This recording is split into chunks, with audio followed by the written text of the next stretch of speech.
leukemia is the #1 most diagnosed form of cancer in children and young adults. Which I didn't know, yeah. I didn't know that either. So I did have to step out of my comfort zone, but it is like I feel like I've grown with this, and I continue to grow, and our campaign is going well so far. Get ready for the next iteration of you on your path to becoming wealthy. On this show, you'll get the insider's view on wealth creation, the class none of us got taught in school, with my co-host, daughter, and beginning investor, Sophia Bosch.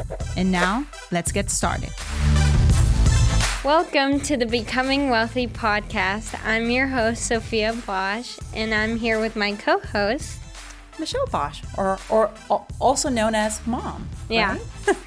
Sophia, so in today's podcast, I wanted to basically talk to you or ask you about all the fundraising that you've been doing lately, and just in general, talk about how to do fundraising, whether it be, for a multifamily project, like, that we fundraise quite a bit in our apartment syndications. Right. We fundraise also sometimes, for bigger land projects, or you've been, fundraising for a nonprofit, mm-hmm. for the Leukemia and Lymphoma Society. So I wanted you to basically talk about what have you been doing and what have you learned so far, basically raising funds for your nonprofit.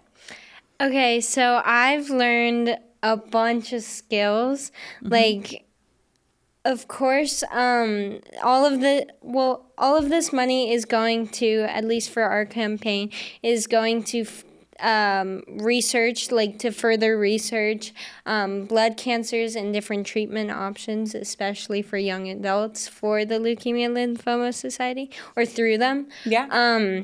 But other than that, I've learned a bunch of skills, like communication skills, like how to follow up, how to build a team, how to motivate their team. So there's a lot of things. Yeah, so let's start at the beginning then. Let's start at you making the decision to basically form a team versus go at this alone. So why team, and why not doing it alone? Alone is harder. It is harder, yeah. It's having so a team behind you. Especially because we only have 7 weeks. So from January 11th to March 2nd, where we can basically promise, mm-hmm. or like receive. Get pledges. Yeah, get pledges. And receive donations. Mm-hmm. Like it's a 7-week period, so we are on a time crunch. And if I were to do this alone, I don't think I would make nearly as much of an impact as mm-hmm. I would with a team. And what kind of financial impact are you guys having as your goal? So the first step was to recruit a team. Yeah, recruit a team, and based on that, set a goal. And so our team right now has about 20 people on it, mm-hmm. give or take some, I don't know. And our fundraising goal is, it's as much as we can raise mm-hmm. during the time, but we have our stretch goal as $150,000. That's amazing, Sophia. So basically you guys came up with... And we're on track right now. You guys decided, okay, this is an organization that I can get behind. Yeah. I love and I can resonate. There's a personal connection, to it, from... on that side, some cancers in the family. So there's something that I can get behind.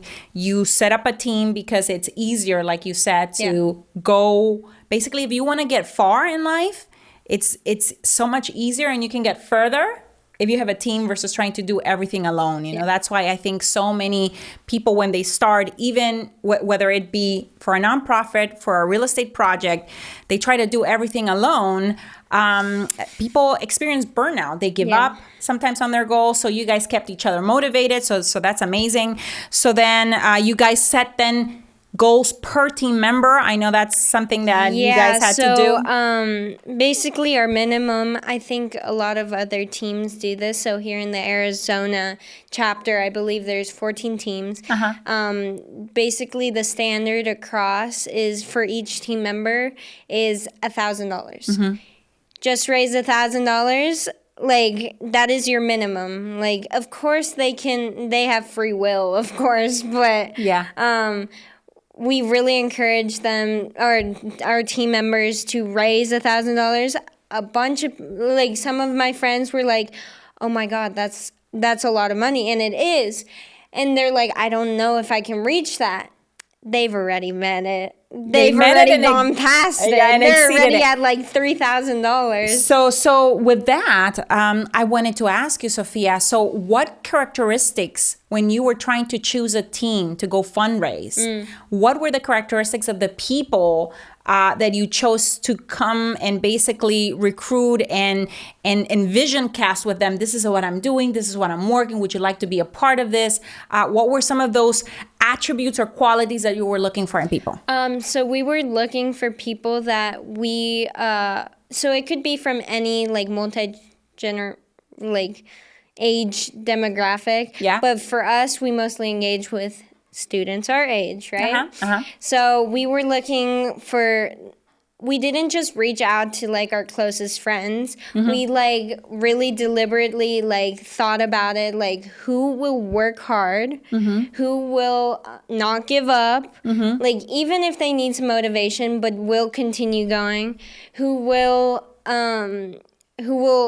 uplift others also on the team, and those who are not afraid of a challenge either. Yeah, that is fantastic, and I know that you guys also strategically also came up with a team with team leaders that were from different schools, so that you could have access to a larger pool or networks of each of those different schools, right? Yeah, so very strategic. Yeah, but the only thing that comes with that is that not everyone knows each other on the team.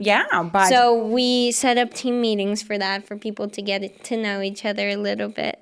And you guys set up some milestones, basically goals and certain rewards. If we get to this and this milestone, we're going to get such and such reward, to keep everyone incentivized and excited, I guess. One of my co-candidates just sent out a text saying whoever gets such and such, like I believe it was to $500, or like adds on $500 onto their current balance of donations that they have, they get a $25 Starbucks gift card, which is, if you talk teenager, that is very important. That's wonderful. So what I like about what you have said, Sophia, and the experience that you have had so far, is that is not very different to, for example, the way that we go about choosing team, in our companies to recruit and to help us, either fundraise or help us in our, in our other businesses. We're looking for people that share the same core values, that are team players, are willing to, so it's, you're learning basically through this experience a lot of skill sets and a lot of, I would say, strategies to building team that you're going to be able to use in your own future business at some point. Plus, I'd like to add on that some people, we were like questioning whether they were gonna like do it, but you might as well add them on the team. If like, it's okay if they don't do anything, but the fact that you don't add them on the team means that they won't, like you don't even give them that chance. So those that we were a little bit skeptical on actually have exceeded those that we thought were going to do really well, which they are doing really well, but the ones that we were like, we don't know which way it's going to go. Which happens, which is amazing. It brings me so much joy. Sometimes you've put two people with similar talent, with similar background, and one of them completely skyrockets in terms of their results, and the other one completely flounders. And I think the only difference is the mindset of those two people. And so even though perhaps, they were a little bit shaky, you guys thinking going in, they've actually proved themselves that they want to be part of the team. They want to basically make an impact. And I'm excited that you're already experiencing some of that. Okay, so then once you guys had your team, you had some goals and expectations, and you had, certain milestones that you guys needed to hit every week. There's some of the team members right now who are really, like, they're really like receiving donations. So there's also the 5K club, which is like you get special recognition, or like at the grand finale, things like that. Things come with it, like some like recognition. Yeah, recognition. Because sometimes, more important than sometimes monetary compensation or a gift card is the ability to be basically acknowledged, and sometimes just... And so we're encouraging those team members to join the 5K club. And once they get there... You're learning the fact, so what you're learning, Sophia, and this is important to keep even team members motivated when you're, an entrepreneur in the future, is that some people really are, their main driver is the economic, this is the financials, this is the money. But other people are driven by an amazing team environment. And other people are driven by them feeling that they're appreciated and that their contributions matter, and that they can basically contribute to something and lead something, and then they're given the opportunity to lead. So certain people... it should be a mix of all of that. Yeah, absolutely. So that's amazing that you're experiencing that. Okay, so then pre-kickoff of the campaign, you guys then came up with lists of potential prospects and donors. Tell me about how that process worked. So basically, because in fundraising for multifamily syndication, we do exactly the same, Sophia. Yeah. So basically, we come up with a list of families that, of course, aren't already on our team, but a list of families or friends. Also or companies, also, that we would be sending an email to, texting once the campaign comes around, asking for those for support and donations from. We came up each with a list, and we're very conservative about like what we think they might donate. Okay, to see if you're on track with your goal, with the number of people that you have. So then you guys segmented that list, basically split up that list into prospects that you could go perhaps for larger sponsorship dollar amounts, and people that you would go for a slightly, more modest, smaller donations or smaller contributions, which is, again, a very strategic approach. And you basically, the messages that you sent to each of those was completely different. To some, you send an email, and to the more, or I would say the higher prospects, more like a text, personalized or a phone call, and an actual presentation. Because I know that I want you to tell me about that presentation that you did, for a corporate sponsorship. But I want us to first cover some of this first, and then go into that. But so now the kickoff has happened, and what are you guys doing to keep each other motivated, to keep each other on track? What's happening? I know that you guys meet weekly, right? Yeah, we meet weekly. So with our team manager, or like the manager that runs the Student Visionaries of the Year, which is like the program that I'm in, which allows high school students to get involved, right? We meet once a week to go over like, okay, what went well this week, what didn't go well, what we need to fix, and what we are going to do for the future, set new goals for the week. So currently, mine are to send some texts out to and emails out to some potential higher donors. Okay. Plus, my goals last week were to meet with a donor for a sponsorship meeting, which is like a corporate sponsorship, is like a higher dollar, usually a higher dollar amount, that they get to sponsor a certain aspect of the campaign. So either their logo is placed on the website, they get a pick if their logo is at the grand finale on like the DJ booth, on the welcome sign. Like there's different aspects and recognition in the program recognitions that come along with it, depending on which level, of course. So let's talk about that. So I know you had your very first presentation, and you were I had one with you. You had one with us. And then with another family. Where you practiced with us, we gave you feedback, and we actually were incredibly touched by your recount of having met the little girl that is the honoree for this year for the LLS, campaign. Morgan, who at 5 years old was diagnosed with leukemia, and she's now 11 years old, and her single mom would have never been able to afford basically the medication, the treatment. And the LLS provided all of that. The hospital bills, money grants, transportation to the treatment office, everything. So you got to raise some funds from us, and we gave you feedback, and then you went and basically did another presentation, and we kind of like for another small business. For another small business. Tell me, how did that go, and what did you do to prepare for your pitch for us and for that other business as well, small business? Well, it was a little bit easier with you guys because so first I basically researched the company, and it was easier for you because I live in the house, right? But you did go to the Land Profit Generator website. I researched what are the core values, what we have in, like, what core values we have in common.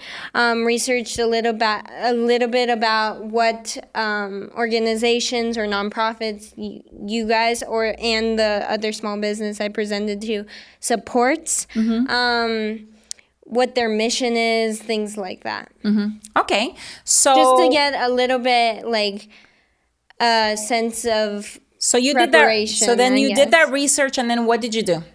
Then I made a presentation, and basically what I learned... Did you just show up there with papers and index cards, or what did you do? No, I set up my computer. I had my presentation on my computer. Oh, okay, an actual PowerPoint. Yeah, a PowerPoint. But it was more like a conversation than actually like me speaking at you. But the goal is to take the person on, well, it's charity, right? So you're taking them on a emotional journey rather than a rational thinking journey as you would for like investors, because there's there is some return on investment, as in like, you're making an impact. So that's a return on involvement. There's a tax deduction, so there's some financial incentive there. But it's not as much like give and take. Yeah. Like it's not like you put in like, you're right. When we do an apartment syndication, for every $100,000, that somebody invests with us, we have forecasted, anywhere between a 15 or 20%, return on their money. And so there is some clear metrics exactly on what they're going to get in return, every single quarter, what kind of distributions they're going to receive, and this is just asking out of like the kindness of their heart, like, will you support me? Will you donate? Like, and so you decided to go basically and tap on the emotional and tap on where there's an overlap of core values between the Lymphoma and Leukemia Society and that company's values. So basically I started with the Leukemia and Lymphoma Society's mission, which is to provide patient support, research, and advocacy, and improve the life of patients and their families. Yeah, so you started with that, and then what were some of how did you make that beginning of that presentation be super impactful, Sophia? Well, some statistics, like just pure statistics that have been found out over the years. Like, for example, leukemia is the number one most diagnosed form of cancer in children and young adults. Which I didn't know, I didn't know that either, which is wild. Every 3 minutes, someone is diagnosed with some sort of blood cancer. And so therefore that means like I think the number is like 400 or something. People are either diagnosed or are in remission. Are either in remission. Yeah. Like a day or so statistics, things like that, to really present that emotional factor and that impactful. That impact. So so once you presented that, did you present any of the problems that, you know, or the pain points that patients and their families go through? Basically, how did you structure that presentation, and then how did you transition from pain into actually making your ask? So it was the mission, and then what Student Visionaries is, what we are here for, what high school students volunteer their time for, with really nothing in return, other than maybe like bragging rights that we raised some money, like, but that's about it. Like, and knowing that you did something really meaningful and impactful with your free time. But there's no like monetary compensation, anything. So so you go into that, and then it's really touching on the fact of how they can help. Like, I believe since 2017 or something, $1.6 billion has been raised through the Leukemia and Lymphoma Society to help research treatments. Because before, actually, this was one of the points, before there were, I think, 3 treatments available, and they were only for adults. And children need different like ratios of medicine, things like that. They need to be treated differently. Our immune systems are different. Like, everything has to be adjusted. So there weren't really any treatments for children. But with the help of Leukemia and Lymphoma Society, they've passed a bunch of, helped pass a bunch of like treatment options for those with blood cancer, especially children and young adults. Wonderful. So then at some point you must have shown, you know, how then, you know, through this, how the Leukemia and Lymphoma Society are basically addressing the problem that, you know, patients and their families. And then how did you at that point transition into basically actually pitching for the different levels of contribution? And so I had an amount in mind of what they might donate or support me with. But I did start with that, or I actually presented them with all the options, because they're a family friend of ours. So it was more. There was some finesse, because the relationship and the friendship is more important than I understand. There are sponsorships from $75,000 to $1,000. Yeah. And each come with their own set of attributes or benefits or whatever that come with it. But if you were going for a big corporation, Sophia, like a bank, what would you have done? I would have presented the core values where we align, how our partnership would be beneficial to them, especially for a big corporation, because they're looking to put that logo, like, show people that they do support the community.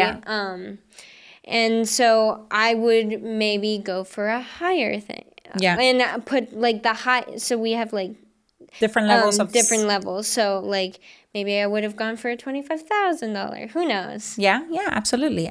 So I would have emphasized that, because the thing is, though, you always want to go also a little bit higher, because what people like, no one's gonna be like, here, we present you with the $10,000 one, and no one's gonna be like, here's $25,000. Yeah. When you present the $10,000, like, no one's gonna do that. So you unless there is a specific connection, basically from a family member, and it means a lot to them, you know, for others to not have to go through the pain and suffering that they went through. So okay, so then, that's like a specific. So then you presented the levels of contribution. How did you show up to the presentation? I mean, I showed up presentable.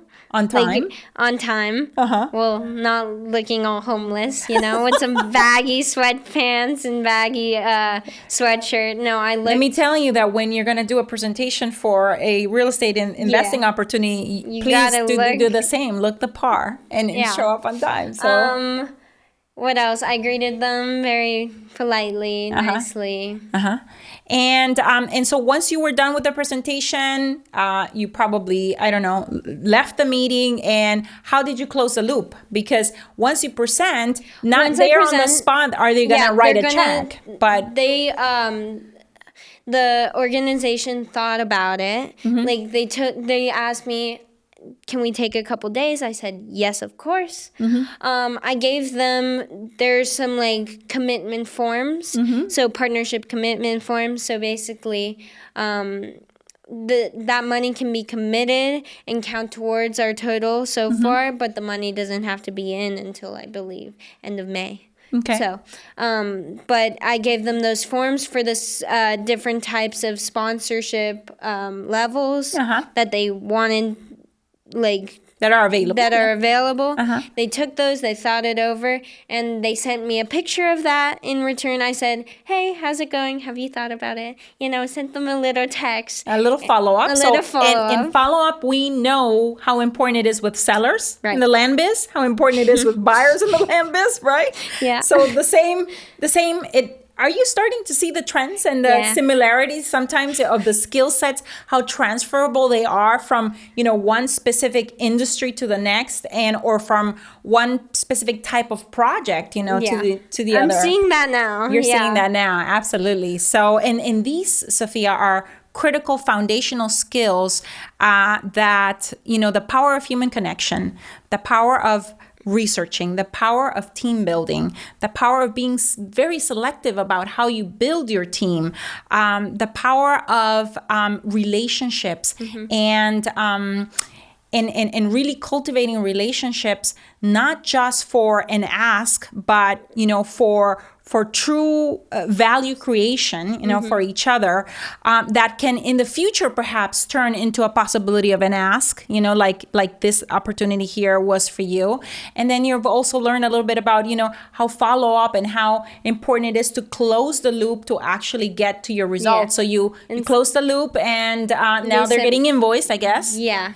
They sent me a picture. I sent it to the manager. She counted that in, and they're getting an invoice. Yeah, and at some point the funds, will come in. And wonderful. So, Sophia, if anyone that is listening to would like to continue contributing, and helping you reach, your fundraising goals of $150,000 to help the patients and families that are suffering from lymphoma or leukemia through the LLS Society, how can they go about doing that? You can go about doing that by visiting your link. We're going to probably put it in the show notes. Yeah. Yeah, I think the link would be best, or to send a check. Yeah. Mail a check to Leukemia and Lymphoma Society, Student Visionaries, and make sure my name is on it. So those funds get attributed to your campaign. Attributed to my campaign. Awesome, Sophia. So I just want to say that it has been a joy for us as parents watching you work really, really hard in preparation for the kickoff, all of last quarter of 2023 and everything that you've been doing right now. And I'm just so proud of seeing you passionate about something that is making an impact in others and at the same time is allowing you to really grow in your leadership, grow skill sets and capabilities. I've for sure grown. Like at first, were you nervous and scared? I was really nervous. I was also like, oh my God, it's going to be so awkward asking people for money, if I'm being totally like honest and blunt, like it's kind of awkward. So I did have to step out of my comfort zone, but it is like, I feel like I've grown with this and I continue to grow and our campaign is going well so far. So that is amazing. Well, but there's still always room to donate. So Yeah, absolutely. Contributions. So for those of you that are listening, if you are any that you know, or any family member or friend, or you would like to make a contribution, please go to our link in the show notes. Share this podcast with someone as well that could possibly help and help these 3 teenagers pretty much reach their goal of raising $150,000 that could help a family in need with a young child or a young adult that is suffering from any of these 2 types of blood cancers. We would greatly appreciate it. Also, if you've enjoyed so far the Becoming Wealthy podcast, make sure that you share the podcast with another woman or teenager in your life, or gentleman if it's a gentleman that is watching or listening to us right now, and give us a 5-star rating. We're trying to basically expand the conversation about wealth and money and all things being wealthy, not just the money aspect, but relationship aspect, health, mindset, with the world, and especially with the next generation of investors and entrepreneurs, and the future really of humanity, which is our young kids now, and share it with those so that we can touch more people. And like I said, give us a 5-star review. So thank you very much, and until the next episode of Becoming Wealthy.